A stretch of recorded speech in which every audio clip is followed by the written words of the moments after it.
Welcome back to the Restaurant Rockstars Podcast. Thanks to you, we have now exceeded 430 episodes, so please keep listening. Stay tuned. Thank you. Today's guests, Terence Tubridy and Jeff Brosi, are the masterminds behind IGC Hospitality Group. Now, they're running some very powerful brands in two of the most competitive restaurant cities on the planet, New York City and Miami. They have extensive experience, and they're going to give us immediately actionable ideas on how they establish leadership and training, mentoring and shadowing, and getting the most from their labor and retention. We're going to talk about marketing that works. We'll talk about social media. We're going to talk about the necessary technology that leads to guest convenience and efficiency in their operations. All about the critical finances and the numbers and ins and outs that can immediately help you run a stronger restaurant. So you're not going to want to miss this episode. We've talked about our Restaurant Academy in multiple episodes, but now we've broken out the courses into individual lessons that'll help you run a stronger business. We have our leadership and accountability course to build your dream team. We have the Mug Club. Wow, what a big needle mover that is. If you serve draft beer or have a coffee shop, Finances 101, figuring out an inventory system and calculating prime costs and establishing daily break-even, all the important KPIs in your restaurant, and probably the biggest needle mover of all. You can't control inflation or rising costs, but you can control menu profit. We have a course called the Menu Profit Accelerator, which is super powerful. Using this course, I just showed a restaurant that they left a potential profit of just under $900,000 on the table last year. So check that out at restaurantrockstars.com on our courses page. Now, on with the episode. You're tuned in to the Restaurant Rockstars Podcast. Powerful ideas to rock your restaurant. Here's your host, Roger Bodwin.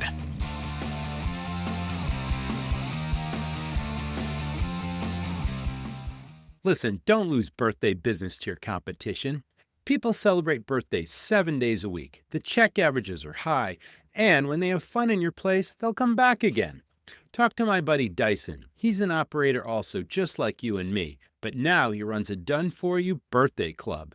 Go to jointhebirthdayclub.com/birthdayrockstar. It's a piece of cake. Hey everyone, welcome back. This is the Restaurant Rockstars Podcast. So glad you're with us. Jeff, Terence, how are you today? Welcome to the show. Happy to be here. Thanks for having us, Roger. I'm so excited. You guys have such extensive backgrounds in hospitality and restaurants and bars and hotels. It's a cross-section, gamut, New York City, down in Florida.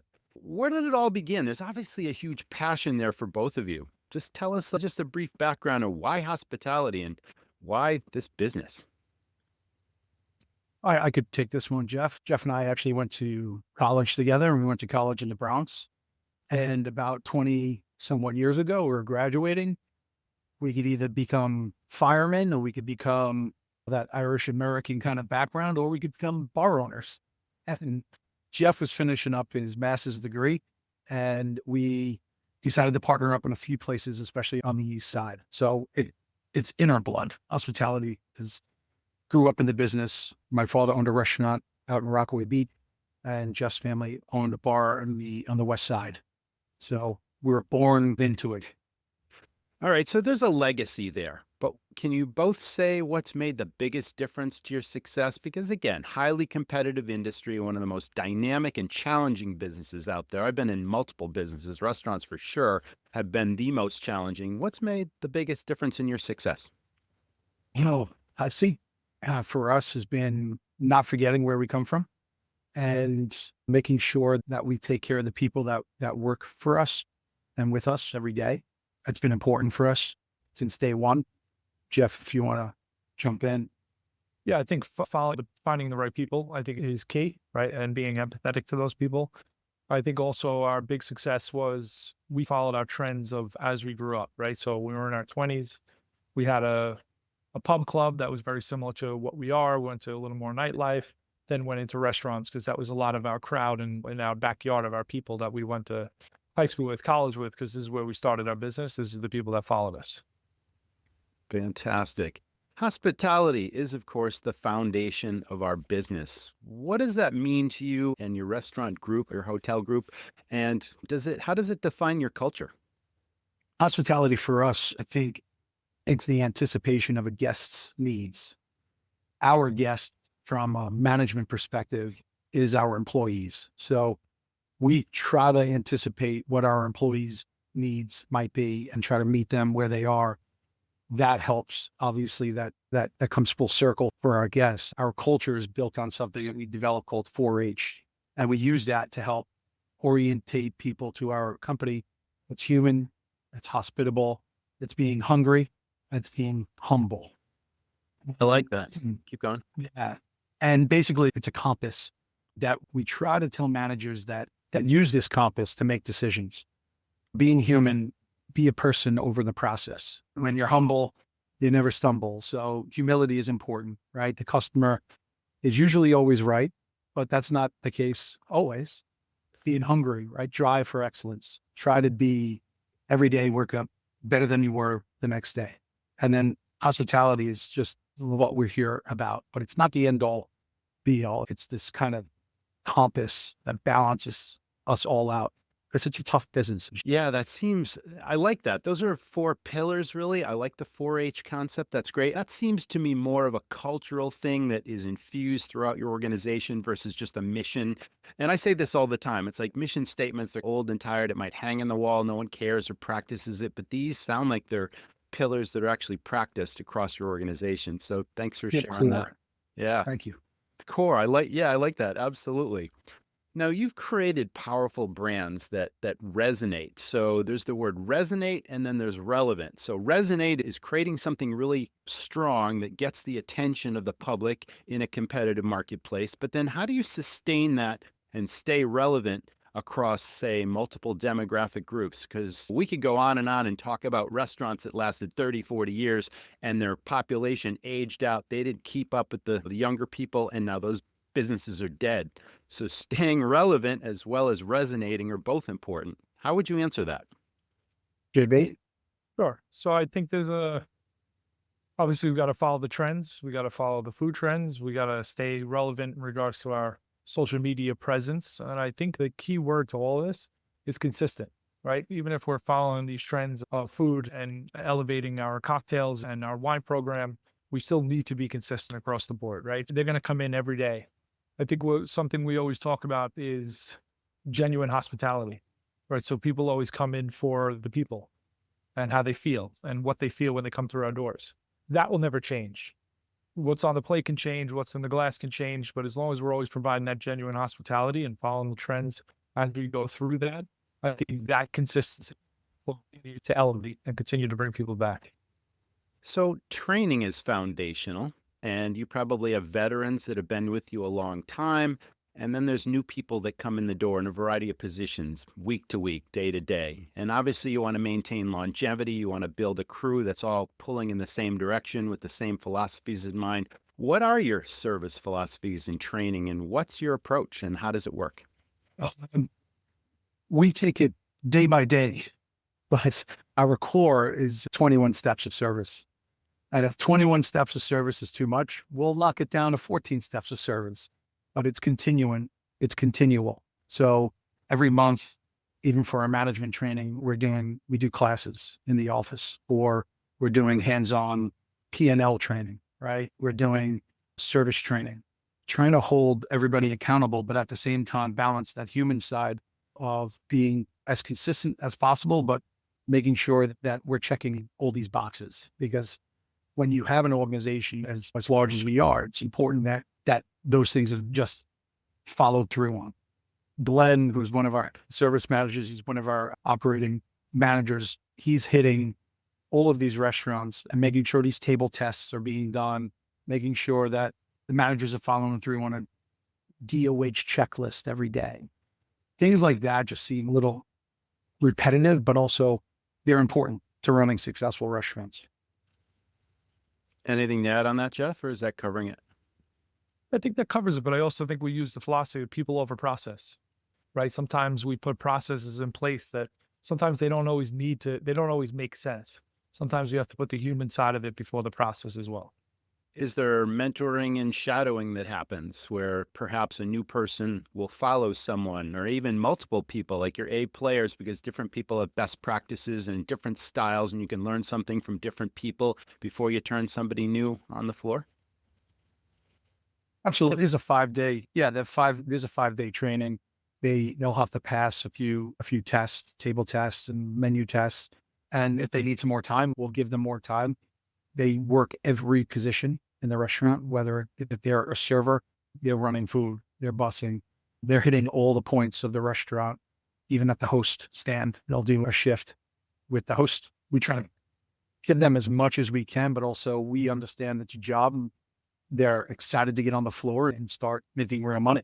Of course, yeah. There's that balance, right? Everyone wants to get going, make some money, but the training is important because the guest experience is the end result. That's awesome.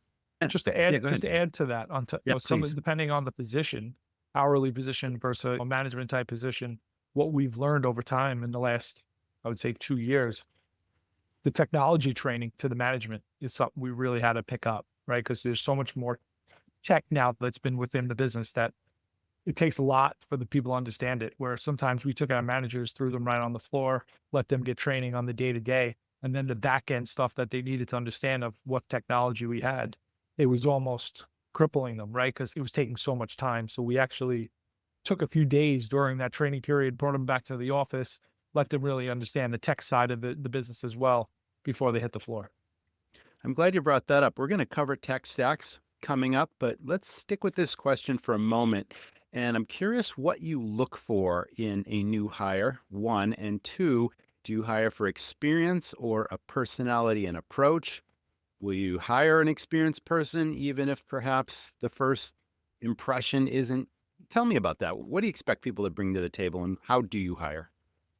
Emotional intelligence is probably number one that we're looking for. Awareness. And people ask, what position am I being hired for?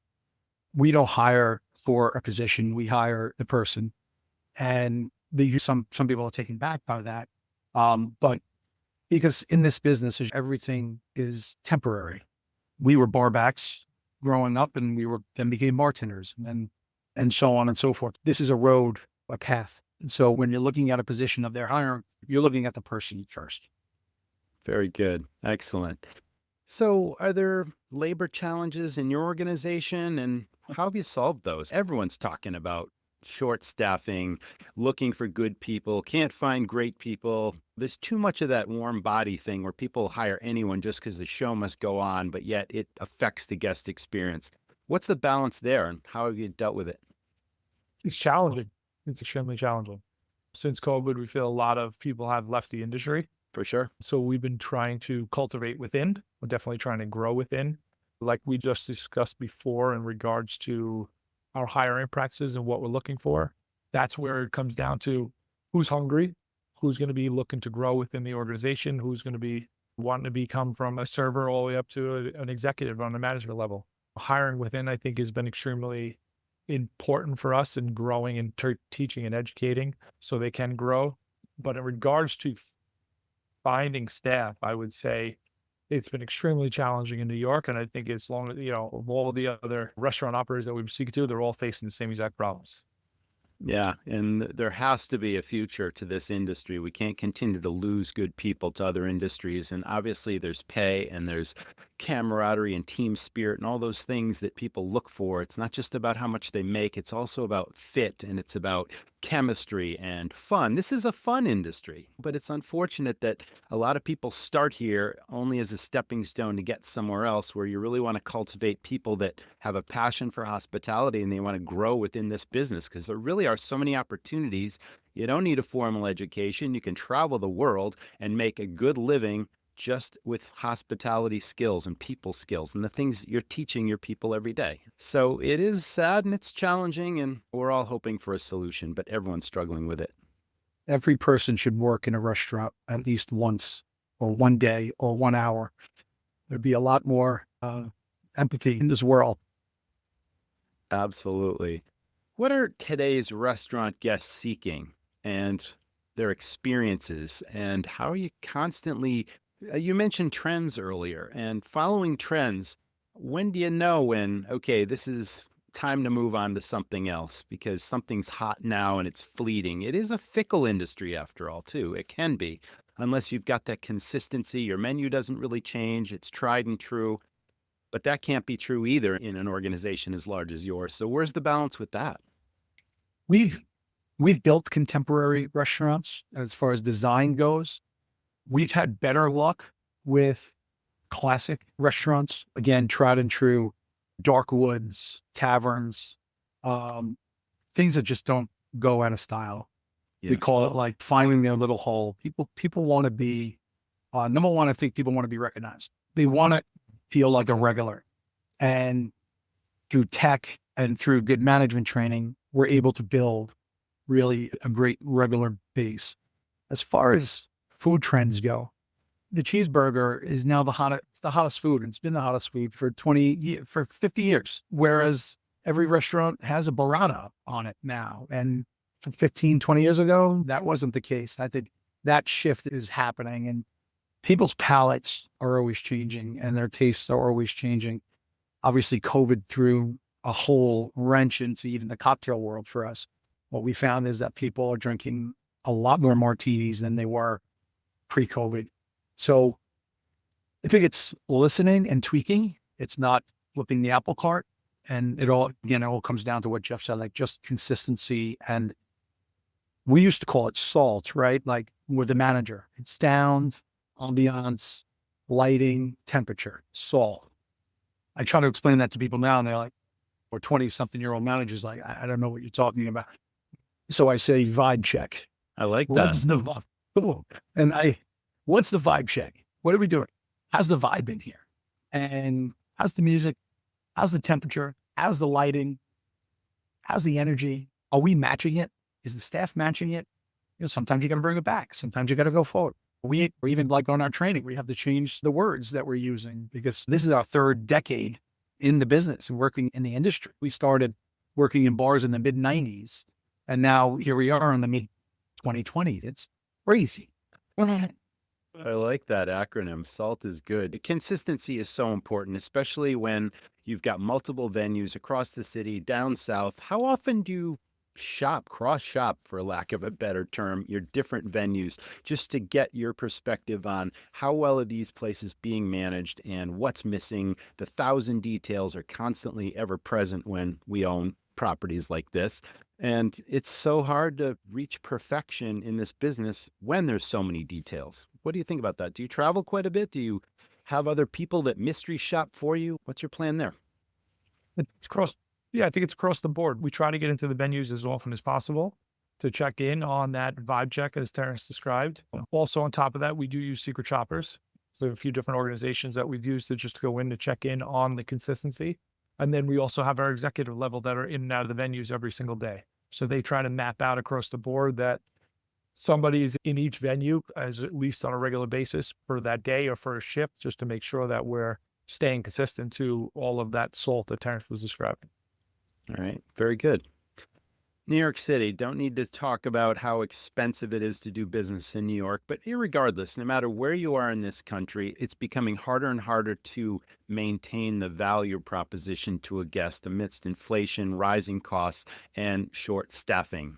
How do you do it? Restaurants sell tons of fried food, and your customers love it. But the hassles, hazards, and mess of fryer oil, cleaning hoods, and all that grease, well, you can forget all that with Restaurant Technologies. They deliver your oil, filter it, monitor usage, collect and recycle your waste cooking oil. Their AutoMist system automates your hood and flue cleaning, eliminating the fire risk. As a Restaurant Technologies customer, you'll also save 10 to 15% in your insurance premiums. Plus, get a bonus for new customer referrals. Get started at rti-inc.com or call 866-399-3639. Good question. Yeah, there's a few ways. Like, largest cost for us is the labor side, right? I would say is number one. The second largest cost is occupancy cost. So that's our rent and utility bills and all that other stuff, besides our cost of goods. So we always look at what's the easiest, not easiest, but what's something that we can negotiate, that we can manage and maintain. Occupancy cost is probably it. We've taken in About 10 years ago, we decided to get into the hotel industry. Originally because it was lower entry cost to get into it at that point, because we were more an amenity hotel, so we weren't paying premiums for our rent. So we were able to get in there at a lower cost. That is something we're really focusing on as we go forward, is how do we get the initial cost to keep these places open and vibrant and still manage it with labor and cost of goods. The cost of goods and labor, obviously we need a set amount of staff to be able to maintain these restaurants, but they are still manageable costs that we can maintain. The occupancy cost of the rent in these high locations are stuff that we don't have control over. So when we go and we start a new business, we always say, where do we start with the occupancy cost? Then we build in our projections for our cost of goods. We build in our projections for our labor. And hopefully at the end, there's money for us to be able to survive. There you go. In a low margin business, and it's so important not only to maintain those margins, but try to grow them through efficiencies. But you've got some leverage, some economies of scale. You must be strong negotiators with suppliers. That's all important, right? Absolutely. We try to leverage that as much as possible. Of course, right? You do business with people for a long time and they want to maintain your business. They work for your business, but you don't ask, you don't get. I say that all the time, and I'm sure you're adept at that. And we look at our vendors as partners, right? So we try to stay consistent with them and we try to stay loyal to them as long as they're loyal to us and it makes sense financially. Right on. Let's talk about leadership versus management. I talk about this all the time on this show, and that word manager, I think, is just overused, and it doesn't mean that someone either is competent or experienced to lead, or they've got experience just because they hold the title. There's a difference between a true leader and a manager. What's the philosophy there with your company? The same guiding principles as 4-H. We're serving leadership. There's no job beneath us, and you can find us. Obviously, if we need to dishwash, we're dishwashing. If we need to park cars because valet's backed up, we're going to park cars. We're going to try to find out why we're parking cars later on. But when there's an expectation for a guest, where we're going to meet their needs and try to help and support our managers. But we do come from we are servant leaders, and we try to teach that, not just preach it, but actually do it. And I think we have a great management team. Most of them been with us for 6+ years, some even 15 years. They understand, they all have this kind of idea that there's no job beneath anyone. That's leading by example for sure. All right, so you've got longevity with a very strong leadership team. How are you recognizing and rewarding those people and making them feel like their opinion, their voice matters, that they're doing an amazing job, and you want to keep these people so that they don't jump ship and go somewhere else? What's that look like? It can be challenging, but it's constant communication. It's a weekly meeting. It's reaching out and recognizing them, just even on a personal level. Jeff and I will take care of people who we know are going the extra step. The incentive side, we build in bonus packages through financial rewards that are driven by the P&L. So talking about what they can control, when they see that they're spending $25,000 on small wares, why are we spending $25,000 on? They control it. So giving them a piece of the profit is how I think we've been able to retain some of that core management. Thanks for answering. And I also think transparency. We're very transparent on, as Terence was saying, with the bonus structure. We treat them as almost owners. So they see every aspect of the business. I think that helps them on the education side. And I think as long as they're continuing to be educated, they feel like they're empowered. I love that word, empowerment. That's great. Very good. Let's shift gears, and maybe, Jeff, you're the person to answer this. Let's talk finances and KPIs. Starting with menu costing, is that something that happens regularly, and analyzing the profitability of menus? Yes. We definitely cost out our menu. Would I say that we're costing it out absolutely perfectly from top to bottom, every item? Can't guarantee that. What I can guarantee is I would say our top sellers are 100% costed out. Some of the other ones that are fluctuating, if it's a seasonality thing, we cost them out as best as possible. But to get it absolutely perfect, I would say we're not doing it as best as we should. Okay, that's good. Thanks for answering that. I've been a coach of restaurants for quite a while, and I've specialized in analyzing a menu's profit. So let's just assume that your menu has been costed out in any particular venue. Everyone's got different categories, whether they're appetizers, some people call them starters, or they're entrees, desserts, soup, salads, whatever. Every one of those items obviously has a plate cost. I rank every single dish in each category from the most profitable to the least profitable. And it's amazing how many restaurants have a huge profit spread difference in each category where we're talking multiple dollars. And then you run a point of sale, sales report or product mix or whatever, and you see the volume of sales on more popular items are lower profit items, taking sales away from what you wish you were selling. And there's so many things you can do to tighten up that profitability. And there's so many operators out there where that concept is lost on them. And it's amazing to me that exists when rising costs, inflation, things you can't control, volatility of markets, if you don't have leverage like your group does, and you're at the mercy of your suppliers, the only thing you control is maximizing your profit to improve your bottom line, maintain a margin, grow margins. Yeah, I was just curious if that resonates. Absolutely. Yeah, it certainly does. Jeff, you talk about padding, marketing.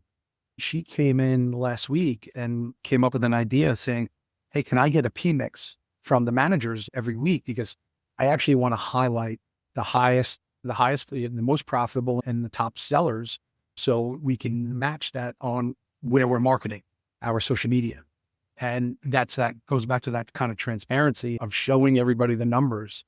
And it was amazing to see one of our young marketing people just come in with that. It was like brilliant.